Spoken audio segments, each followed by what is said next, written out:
What's up, guys? It's me again. Not really in the mood for making a video this week, but as they say in Scotland, I didn't get all dressed up for nothing, so I better make one. This week, as you can tell, I'm very excited. I got something really cool on the plate. It's something that everyone's been talking about. It's on everyone's lips. Mycorrhizal fungi. Well, no one's talking about it really, but I'm going to talk about it. So as you can tell, I'm ready. Ah, Jesus. Hold on one sec. Hello? Hi, Mom. Finding you. All good, thanks. Yeah. What?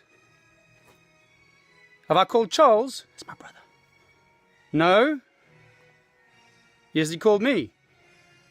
He doesn't know where I am. Well, I'm at the end of this phone. And just like he's in China at the end of the other phone. Yeah, okay. I'm doing... Huh? I gotta go. I'm making a video.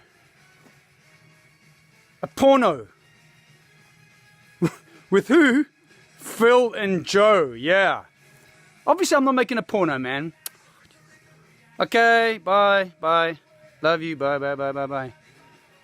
Fuck! Jesus! I always get... Nah, I forgot what I was going to say. Ah, mycorrhizal fungi.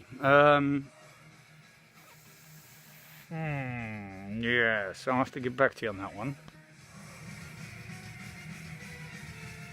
Hello, dogs!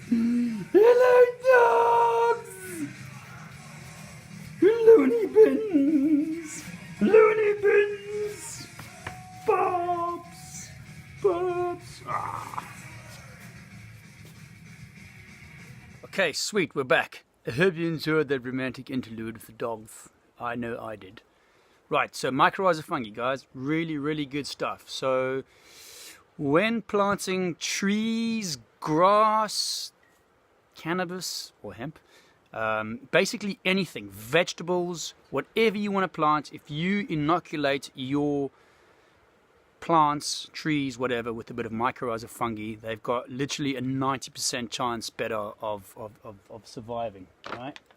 So what does mycorrhizal fungi do? It's an underground network.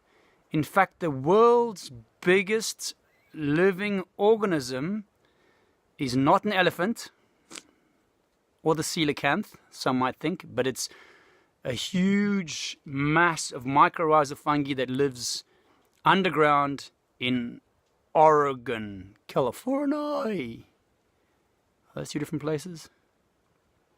Anyway, go for the first one. But I think there's also a big one in Switzerland as well.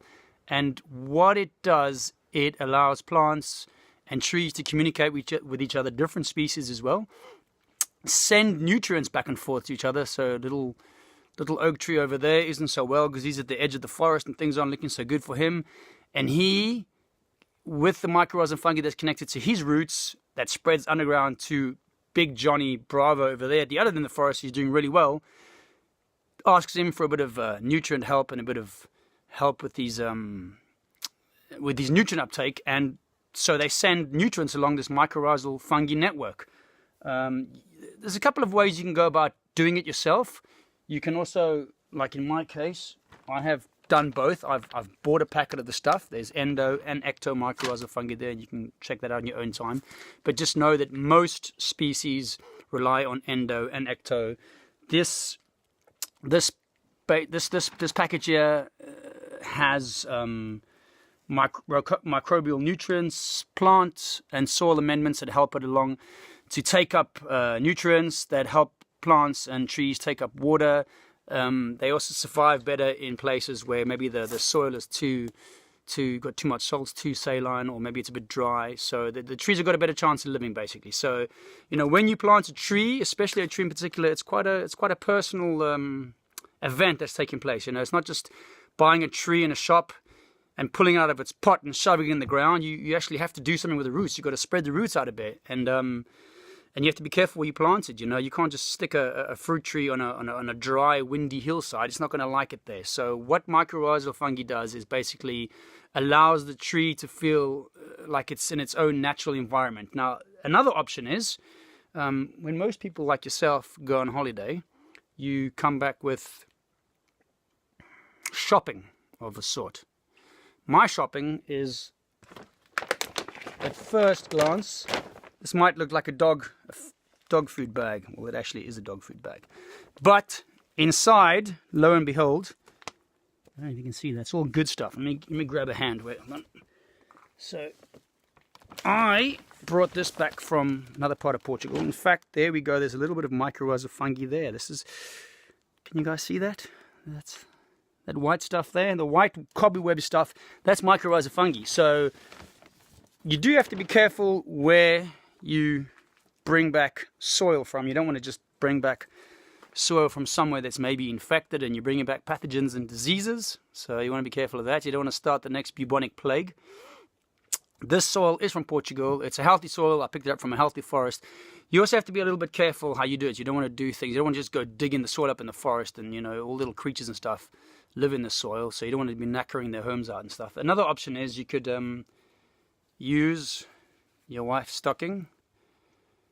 It's not just good for those weekends out at the Blue Oyster Club. And what you can do is you can shove wood chips into your wife's stocking, other than your legs for a change. I know you guys into this kind of stuff. You can shove wood chips, but don't shove any wood chips from pine trees because they have an antifungal. They don't like fungus, but like feet really. So don't use pine wood chips, but you can use any kind of other, I don't know,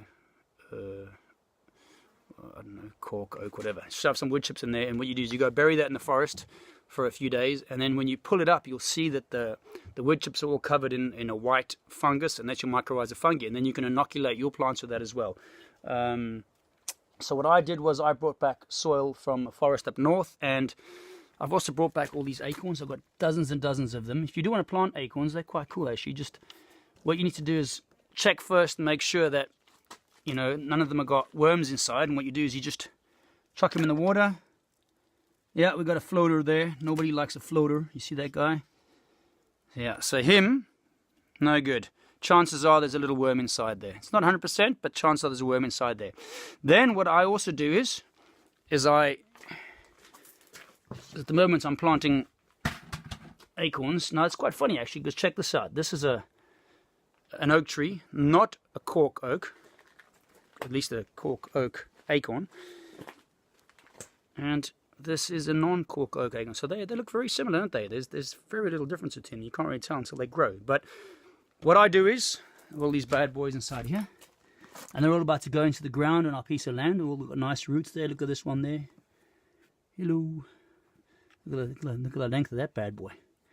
So, and then what I do is when I bury them in the ground, I bury them with a little bit of this soil that I got from the oak forest up north, and I also throw in a little bit of the mycorrhizal fungi powder which I bought, and that way they've got a really good chance of growing.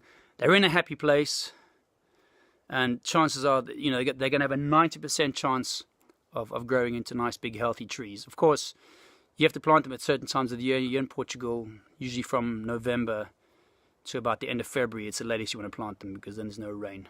And you're not guaranteed that they're all going to survive. You could go water them in the summer, but they've got a better chance of surviving.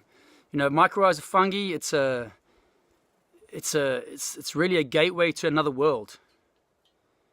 A little bit like going to the Blue Oyster Club with your wife's stocking is the gateway to making videos with Joe and Phil. So you want to be careful of that as well.